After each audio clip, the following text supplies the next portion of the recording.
Global Typhoon, Chairman TV. Weather update. Helping homeless people. Please subscribe.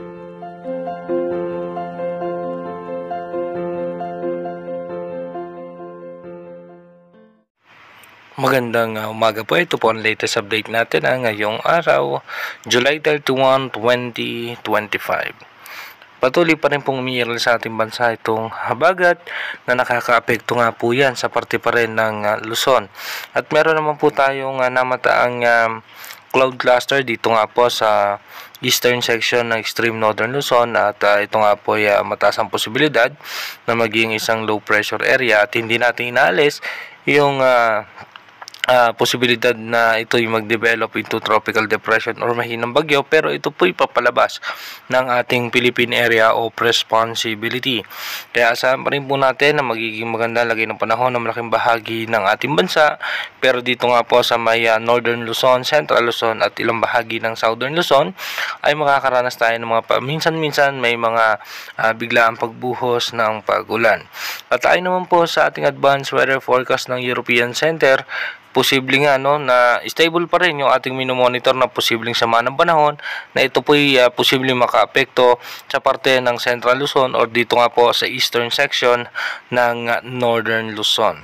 Dumako na nga po tayo sa ating advanced weather forecast. Dito po sa ating advanced weather forecast, makikita nga po natin dito yung cloud cluster dito nga sa may eastern section ng extreme northern Luzon.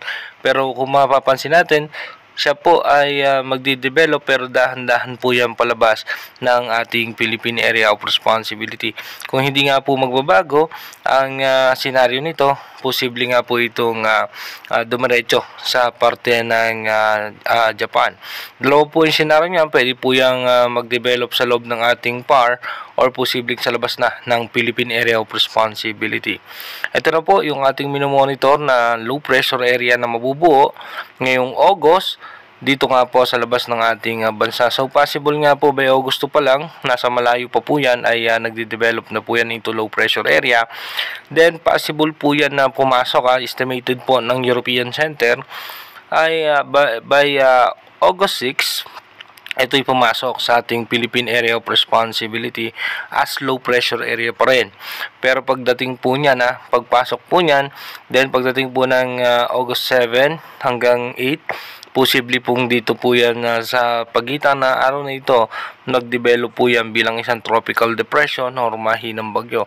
Kung hindi nga po magbabago yung senaryo nitong ating sama ng panahon. Kung mapapansin nyo nga po dito sa ating monitor na halos hindi pa siya magkaroon ng magandang sirkulasyon habang papasok ng ating bansa.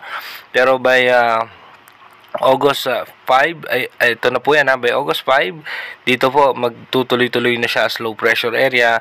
Then pagdating po ng August 6, possible po by August 6, papasok po yan ng ating Philippine Area of Responsibility.